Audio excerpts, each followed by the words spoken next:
প্রধান অতিথি হিসাবে বক্তব্য রাখবেন বাংলাদেশের মুক্তিকামী মানুষের প্রিয় নেতা বাংলাদেশ জামাত ইসলামীর সংগ্রামী আমির সংগ্রামী জননেতা জনাব ডাক্তার শফিকুর রহমান। আজকের এই সম্মেলনের অন্যতম বিশেষ অতিথি বাংলাদেশ জামাত ইসলামীর অন্যতম সহকারী সেক্রেটারি জেনারেল জনাব মাওলানা আব্দুল হালিম সহ অন্যান্য নেতৃবৃন্দ, সাংবাদিক বন্ধুগণ, সংগ্রামী ভাই ও বন্ধুগণ, আসসালামু আলাইকুম ওয়া রাহমাতুল্লাহি ওয়া বারাকাতুহু। ওয়া আলাইকুম আসসালাম ওয়া রাহমাতুল্লাহি ওয়া বারাকাতুহু। সংগ্রামী বন্ধুগণ, আমাদের প্রধান মেহমান ইতিমধ্যে আমাদের স্ক্রিনে শাসন গ্রহণ করছেন।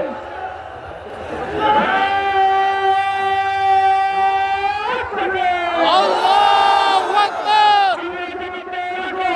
শুভেচ্ছায় স্বাগতম। আমিরে জামাতের আগমন। শুভেচ্ছায় স্বাগতম। লাল গোলাপ শুভেচ্ছা। আল্লাহু আকবার। শুভেচ্ছায় স্বাগতম। আমিরে জামাতের আগমন। লাল গোলাপ শুভেচ্ছা।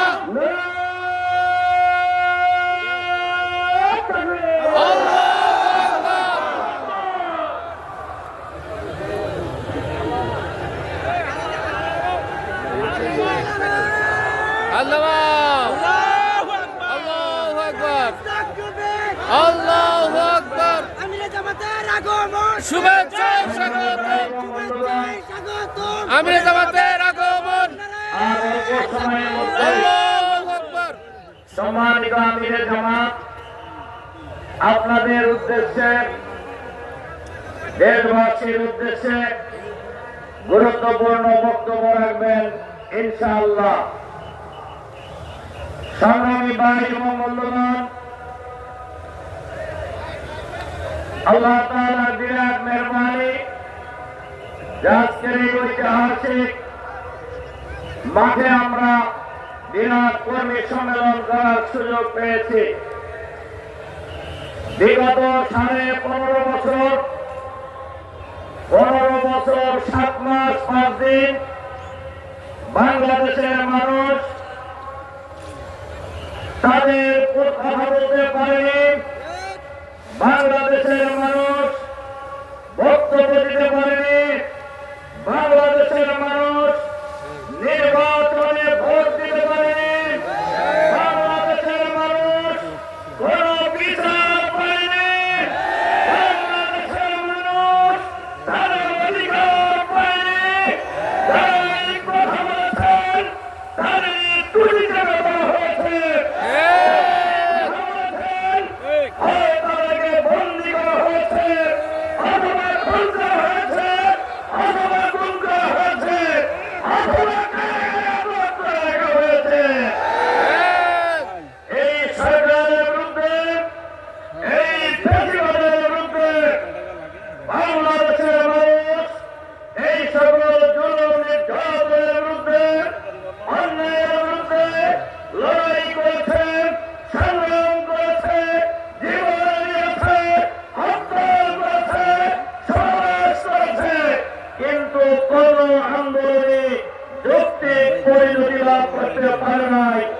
এবারে বৈষম্য বিরোধী ছাত্র আন্দোলনের ব্যানারে যে আন্দোলন গড়ে উঠেছিল, সেই আন্দোলনে বাংলার আবার বিদ্রোহ বলিদান, বাংলার গ্রামে গঞ্জে নগরে, বাংলার প্রতি প্রান্তরে বাংলাদেশের আড়াই কোটি মানুষ এই ফ্যাসিবাদের বিরুদ্ধে, স্বৈরাচারের বিরুদ্ধে, ভারতের তাবেদার সরকারের বিরুদ্ধে লড়াই সংগ্রাম করে মাত্র 36 দিনের আন্দোলনে এই সরকার পদত্যাগ করে পার্শ্ববর্তী দেশে পালিয়ে যেতে বাধ্য হয়েছে।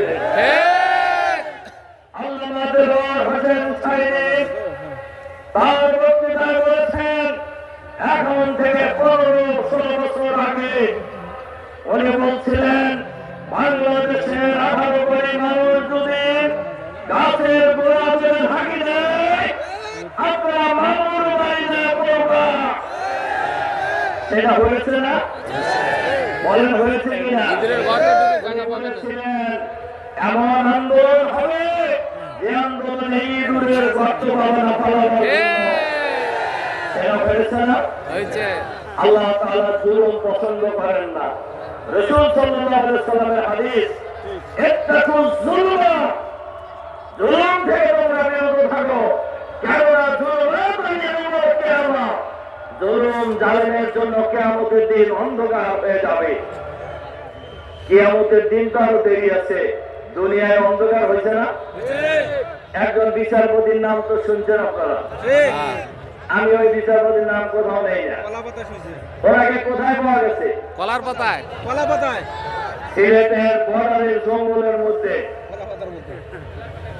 উনি সাইদ সাহেবকে ফাঁসি দিয়েছে, নিজামী সাহেবকে ফাঁসি দিয়েছে। টকশোতে আস্ফালন করে বলতেন আজকে সাইদ সাহেবকে ফাঁসি দিয়েছি, আজকে নিজামী সাহেবকে ফাঁসি দিয়েছি। ওই বিচারপতিকে পাওয়া গেছে এখন সিলেটের বর্ডারের জঙ্গলে কলার পাতা গায়ে দেওয়া অবস্থায়, ঠিক। এবং জনগণ তাকে সেখান থেকে ধরে আনছে কিভাবে? বাদে ধরে। গলায় গামছা লাগায়। আচ্ছা, গ্রামে গঞ্জে গলায় গামছা লাগায় কাদেরকে? যারা চোর, বাটপার। হ্যাঁ? চোর? না ছাত্রা চোর? ছাত্রা চোর যারা এদেরকে কিন্তু গলায় গামছা লাগায়। আপনি বিচারপতি, আপনি করে বিলেন ডিভিশনের বিচারপতি, আপনি ওখানে গেছেন কেন? শেষরা। আপনি বলে জঙ্গলে গেলেন কেন? আপনি এমন অপকর্ম করছেন যে আপনি পালানোর জন্য হয়ে গেছিলেন। কেন আপনি পালান কেন? আপনার তো পালানোর কথা না। সম্মানিত সংগ্রামী ভাই এবং বন্ধুগণ, এই যে যারা পালায় গেছেন, পার্শ্ববর্তী রাষ্ট্রের রাষ্ট্রপতিকে মাঝে মধ্যে বলে ঠুস করে ঢুকে পড়বে। ঠুস। এই যে শুনে আমার বাংলাদেশে কিছু লোক উকি ঝুঁকি মারার চেষ্টা করে। আপনারা কি শুনেছেন কোন ফেসিবাদী সরকার যখন পালায় যায় তারা দুনিয়ার ইতিহাসে কেউ ঘুরছে? লক্ষণ সেন ফিরছিল? কারজাই ফিরছে? আসাদ ফিরছে? আপনাদের নেত্রী ফেরার কোন সম্ভাবনা নেই। কেন ফিরবে না? যখন তার হাতে ছিল আর্মি, তার হাতে ছিল মিডিয়া, তার হাতে ছিল র্যাব, তার হাতে ছিল পুলিশ, তার হাতে ছিল প্রশাসন, তার হাতে ছিল হেলমেট, ছাত্রলীগ, আওয়ামী লীগ, তাওয়ামী লীগ, সব রেখে পালায় গেছেন। আর এখন তার হাতে কিছুই নাই। বলেন কিছু আছে? আর আসার সম্ভাবনা আছে? কাজে উকি ঝুঁকি যারা মারতেছেন তাদেরকে আমরা বলবো উকি ঝুঁকি মেরে লাভ নাই। যত উকি ঝুঁকি মারবেন ততই বিপদে পড়বেন, যত উকি ঝুঁকি মারবেন ততই বিপদে পড়বেন। বাংলাদেশের মাটিতে আর ফেসিবাদ ফিরে আসতে দেওয়া হবে না। বাংলাদেশের মাটিতে আর কোন ফেসিবাদ আমরা কায়েম হতে দেব না, ইনশাআল্লাহ। সংগ্রামী ভাই এবং বন্ধুগণ, আমরা অন্তর্বর্তীকালীন সরকারের কথা আহ্বান জানাতে চাই, সরকারের ভিতরে বাইরে, দেশের বাইরে ফ্যাসিবাদের দোষর যে যেখানে আছে তাদেরকে অবিলম্বে চিহ্নিত করে গ্রেপ্তার করে বিচারের আওতায় নিয়ে আসতে হবে। আর এর সাথে সাথে দক্ষ সৎ বঞ্চিত কর্মকর্তাদেরকে তাদেরকে যার যার জায়গায় উপযুক্ত জায়গায় নিয়োগ দিতে হবে। এর সাথে সাথে বাংলাদেশের বিরুদ্ধে যারা এই ষড়যন্ত্র করবে, যারা এই নৈরাজ্য সৃষ্টি করবে, বাংলাদেশের মানুষ ঐক্যবদ্ধভাবে সব নৈরাজ্যের বিরুদ্ধে, অন্যায়ের বিরুদ্ধে প্রতিরোধ করবে ইনশাআল্লাহ। বাংলাদেশ হবে আমাদের নেতা ডক্টর শরীফুর রহমানের নেতৃত্বে বাংলাদেশের মানুষ আজ ঐক্যবদ্ধ হচ্ছে।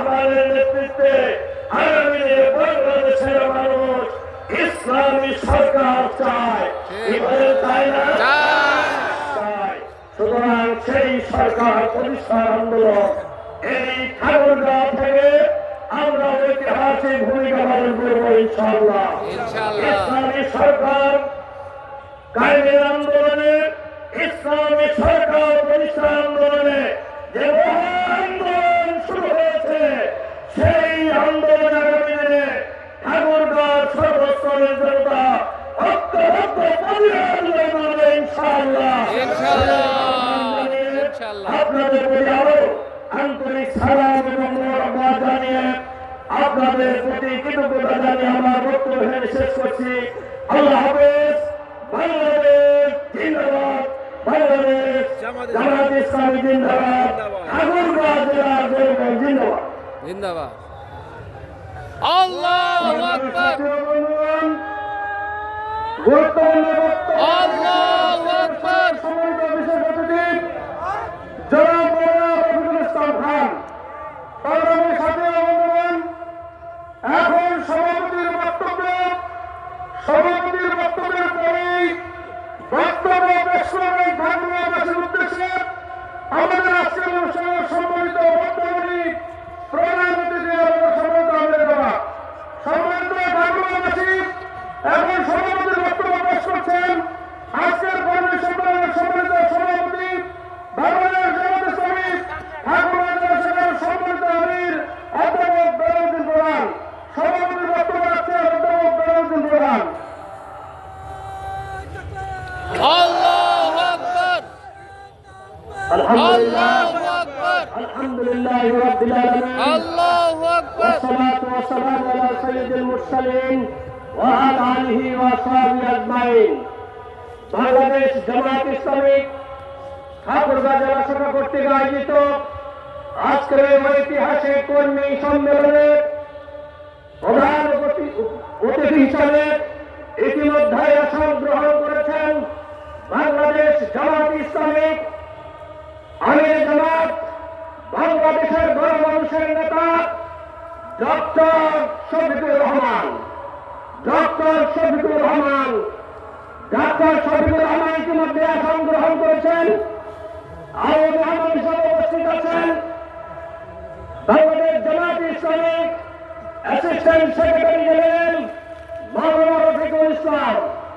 আরো উপস্থিত আছেন মেহমান হিসাবে বাংলাদেশ জামাত ইসলামী সহকারী সেক্রেটারি জেনারেল মাওলানা আব্দুল হালিম সহ বিভিন্ন জেলার জামাতের আমিরগণ, অন্যান্য ব্যক্তিবৃন্দ, সাংবাদিক বন্ধুগণ, প্রশাসনের সম্মানিত কর্মকর্তাবৃন্দ, সামনে উপবিষ্ট সম্মানিত ভাইয়েরা, আসসালামু আলাইকুম ওয়া রাহমাতুল্লাহি ওয়া বারাকাতুহু।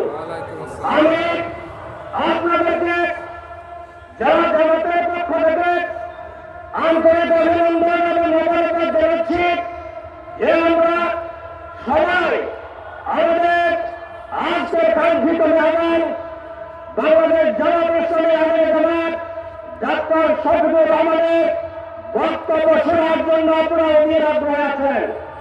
আমি সকলকে উদাত্ত আহ্বান জানাতে চাই, যারা রাস্তার ধারে এখনো দাঁড়িয়ে আছেন, মেহরবানি করে সুযোগ থাকলে সামনে আপনারা আসবেন।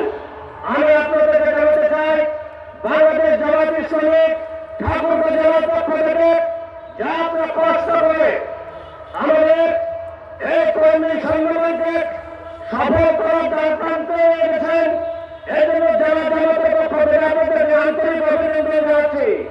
সেই সাথে কষ্ট করে শুধু ঢাকা থেকে বাংলাদেশ জামাত ইসলামী আমির জামাত সহ আমাদের কেন্দ্রীয় নেতৃবৃন্দ এসে আমাদের কর্মী সম্মেলনকে সফল করেছেন। এই জন্য আমি কেন্দ্রীয় মেহমান সহ সকল মেহমান বৃন্দকে আন্তরিক অভিনন্দন এবং শুভেচ্ছা জানিয়ে আমার সকলকে অভিনন্দন জানিয়ে আমি আমার বক্তব্য শেষ করছি। আসসালামু আলাইকুম ওয়া রাহমাতুল্লাহি ওয়া বারাকাতুহু। সম্মানিত কর্মী ভাইরা, আপনারা এখন আল্লাহু আকবার। বিভিন্ন জায়গায় ঘটনা পাঠিয়ে আল্লাহু আকবার। আমি আপনাদেরকে অনুরোধ করব, আল্লাহু আকবার আপনারা আমাদের স্টেজের সামনে এসে যেখানে জায়গা পাবেন সেখানে বসে যান, এবং যারা দাঁড়িয়ে আছেন আমি অনুরোধ করছি আপনারা বসে যান। সংগ্রামী বন্ধুগণ, এ পর্যায়ে আপনাদের সামনে বক্তব্য রাখছেন বিশ্ববরণ্য ইসলামী আন্দোলনের অন্যতম নেতা, বাংলাদেশ জামাত ইসলামীর সম্মানিত আমির জামাত, আজকের এই বিশাল কর্মী সম্মেলনের প্রধান অতিথি মুহতারাম আমির জামাত ডাক্তার শফিকুর রহমান। আল্লাহু আকবার লিল্লাহি তাকবীর আল্লাহু আকবার আল্লাহু আকবার শুভেচ্ছায় স্বাগতম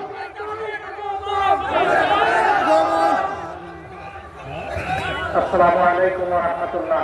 ওয়ালাইকুম আসসালাম ওয়া রাহমাতুল্লাহি ওয়া বারাকাতুহু আলহামদুলিল্লাহি রাব্বিল আলামিন ওয়াসসালাতু ওয়াসসালামু আলা রাসূলিহিল কারীম ওয়া আলা আলিহি ওয়া সাহবিহি ওয়া আহলি বাইতি আজমাইন, আম্মা বা'দ।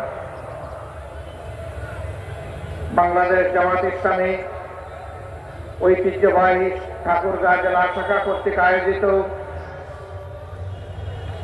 জেলা স্কুল মাঠের আজকের এই বিশাল কর্মী সম্মেলনের সম্মানিত সভাপতি, বাংলাদেশ জামাত ইসলামী ঠাকুরগাঁ জেলা শাখার আমির জনাব অধ্যাপক বেলাল উদ্দিন, মঞ্চে বসা অন্যতম বিশেষ অতিথি বাংলাদেশ জামাত ইসলামের অ্যাসিস্ট্যান্ট সেক্রেটারি জেনারেল, রাজশাহী বিশ্ববিদ্যালয়ের সিনেট সদস্য, বাংলাদেশ ইসলামী ছাত্র শিবিরের সাবেক কেন্দ্রীয় সভাপতি জনাব মৌলানা রফিকুল ইসলাম খান, অন্যতম বিশেষ অতিথি বাংলাদেশ জামাতে ইসলামীর অ্যাসিস্ট্যান্ট সেক্রেটারি জেনারেল, নির্বাহী পরিষদের সদস্য জনাব মৌলানা আব্দুল হালিম, আঞ্চলিক, জেলা এবং স্থানীয় নেতৃবৃন্দ, বন্ধু সংগঠনের নেতৃবৃন্দ, উপস্থিত সহকর্মী বন্ধুগণ, বিভিন্ন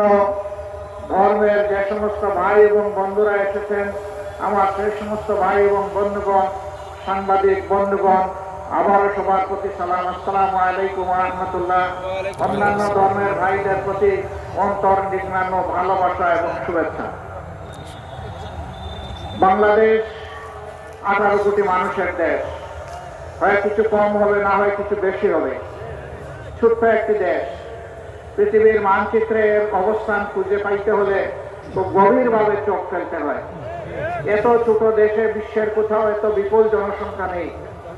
বিপুল জনসংখ্যার এই বাংলাদেশ, জনসংখ্যা কোনো অভিশাপ নয়, বরঞ্চ জনসংখ্যাটা জনশক্তিতে পরিণত করতে পারি নাই, এটা আমাদের ব্যর্থতা। এই 18 কোটি মানুষের হাতকে যদি কর্মীর হাতে আমরা পরিণত করতে পারতাম, প্রাপ্তবয়স্ক সকলের হাতে যদি আমরা কাজ তুলে দিতে পারতাম, এই দেশটার চেহারা বদলে যেত। এ দেশেরই মানুষ বিশ্বের বিভিন্ন জায়গায় গিয়ে সেই দেশের চেহারা বদলিয়ে দিচ্ছে, কিন্তু আফসোস নিজেদের দেশের চেহারাটা আমরা বদলাতে এখনো পারিনি।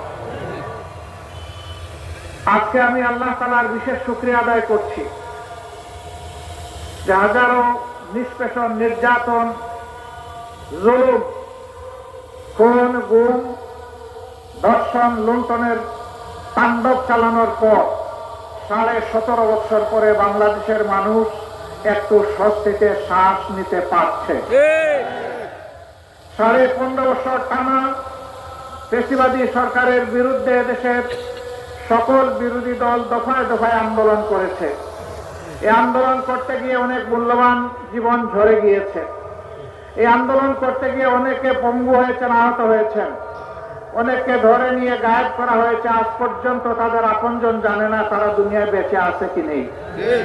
এই আন্দোলন করতে গিয়ে অনেকে চাকরি হারা হয়েছেন, অনেকের ব্যবসা বাণিজ্য ধ্বংস করা হয়েছে, ঘর বাড়ি লুণ্ঠন করা হয়েছে, আগুন দেওয়া হয়েছে, তছনছ করা হয়েছে।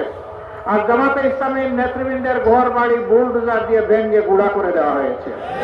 জামাতে ইসলামীর 1 থেকে 11 জন শীর্ষ নেতাকে খুন করা হয়েছে। বিচারিক আদালতে তামসা আদালত সাজিয়ে সাজানো পাঠানো আদালত আর সাক্ষী দিয়ে তাদের জীবনকে ধ্বংস করা হয়েছে।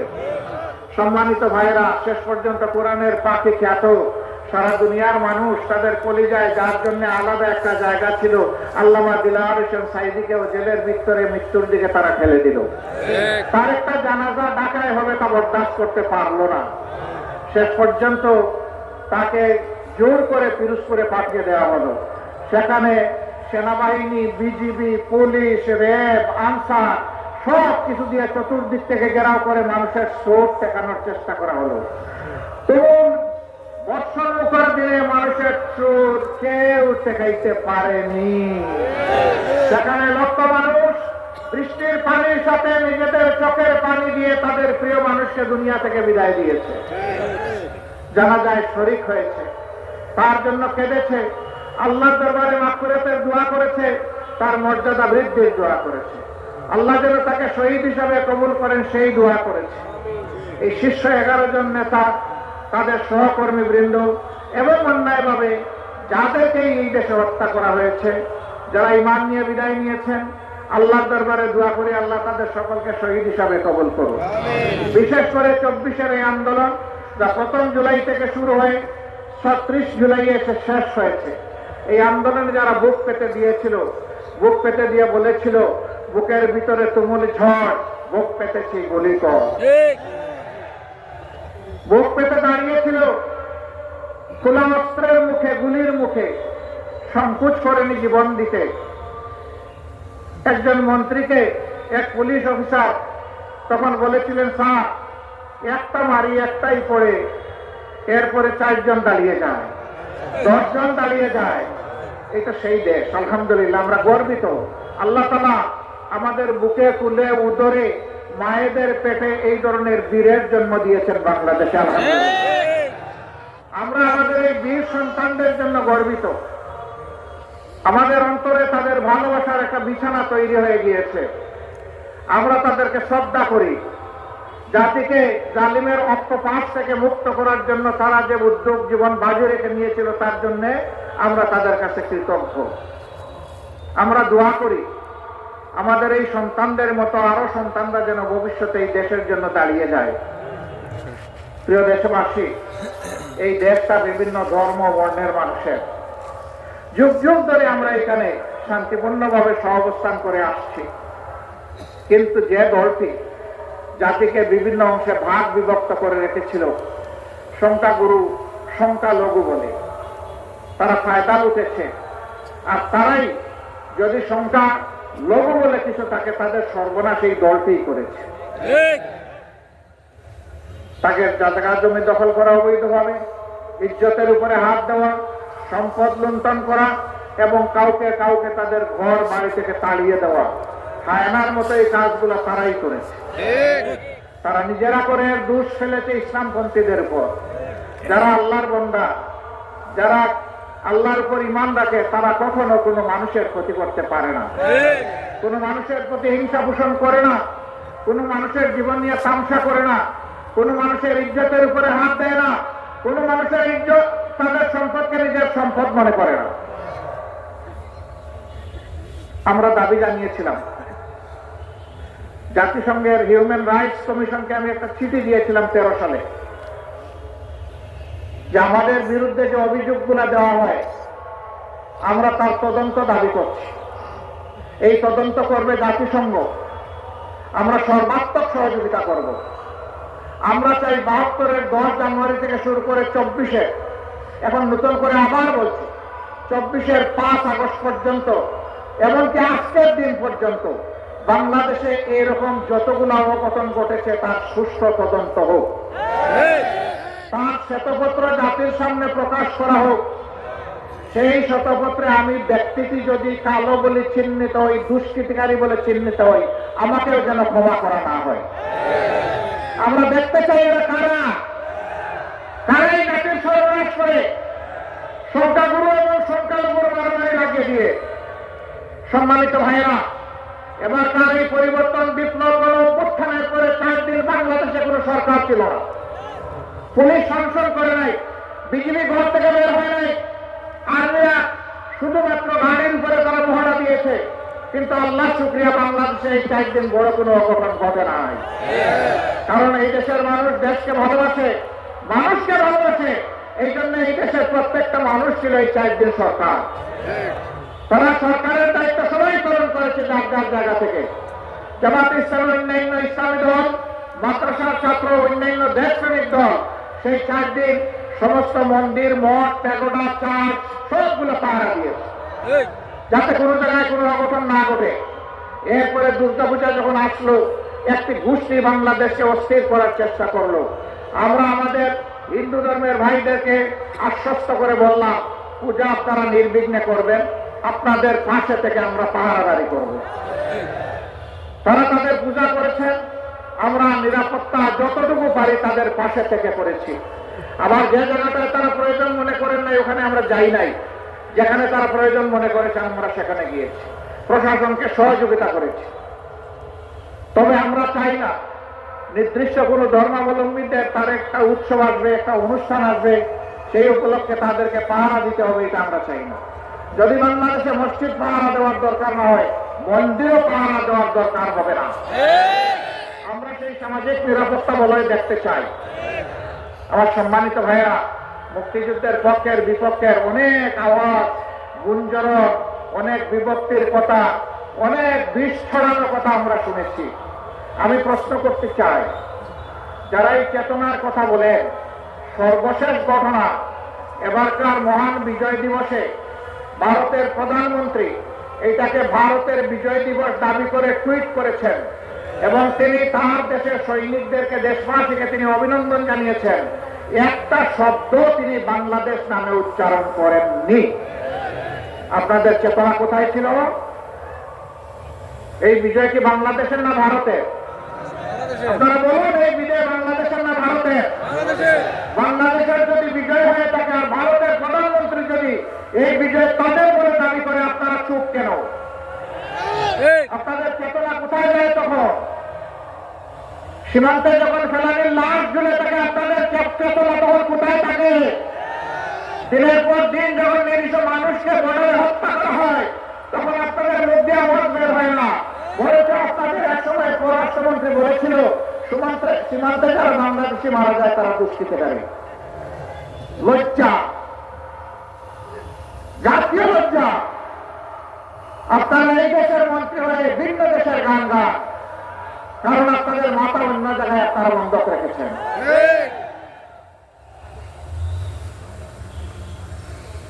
আমরা আমাদের প্রতিবেশী দেশের প্রতি সবসময় শ্রদ্ধাশীল থাকতে চাই এবং আমরা এও আশা করি তারাও আমাদের দেশের প্রতি শ্রদ্ধাশীল থাকবেন। আমরা চাই আমাদের প্রতিবেশীরা শান্তিতে থাকুন, আবার আমরা চাই তারাই যেন আমাদের অশান্তির কারণ না হন। কিন্তু মাঝে মধ্যেই তারা বাউন্ডারি ক্রস করেন। বাংলাদেশের মসনদে কে বসবে, কে কার সাথে জুট বাঁধবে, কে সরকার গঠন করবে, তারা বাংলাদেশে এসে তরকারিতে লবণ দেন। আমরা আগামীতে আমাদের তরকারিতে আর কাউকে লবণ দিতে দেখতে চাই না। আমাদের তরকারি আমরা পাকাবো। বাংলাদেশের মানুষ ঠিক করবে এখানে কে ক্ষমতায় আসবে আর কে ক্ষমতায় আসবে না। সম্মানিত ভাইয়েরা, তিনটা নির্বাচন গেল, তাদের কার্যকালে, তাদের মেয়াদকালে গায়ের জুড়ে যেভাবেই হোক ক্ষমতায় ছিল, সেই সময়টা এদেশের আপামর জনগণ ভোট দিতে পারেনি। বিশেষ করে এখন যাদের বয়স 26 বছর হয়েছে, তারা তিনটি নির্বাচনে একটা ভোট দেওয়ার সুযোগ পায়নি। কেন? যুব সমাজকে বাদ দিয়ে আমার দেশ চলবে? এদেশের উন্নয়ন অগ্রগতি হবে? কখনো না। শেষ পর্যন্ত যুব সমাজের সমস্ত অধিকারও কেড়ে নেওয়া হলো। ছাত্রদের হাতে সার্টিফিকেট ধরিয়ে দেওয়া হয়, কিন্তু চাকরি এবং কাজ তাদের কপালে জুটে না। কোটার চক্রান্তে বন্দি করে তাদের কপাল কিসমত হাইজ্যাক করে নিয়ে যাওয়া হলো। তারা এর জন্য রাস্তায় নামলো অধিকার আদায়ের জন্য। ছোট্ট একটি দাবি, সেই দাবিটাকে পুরোনা কায়দায় হেলমেট এবং মুগর দিয়ে দমন করার চেষ্টা করা হলো।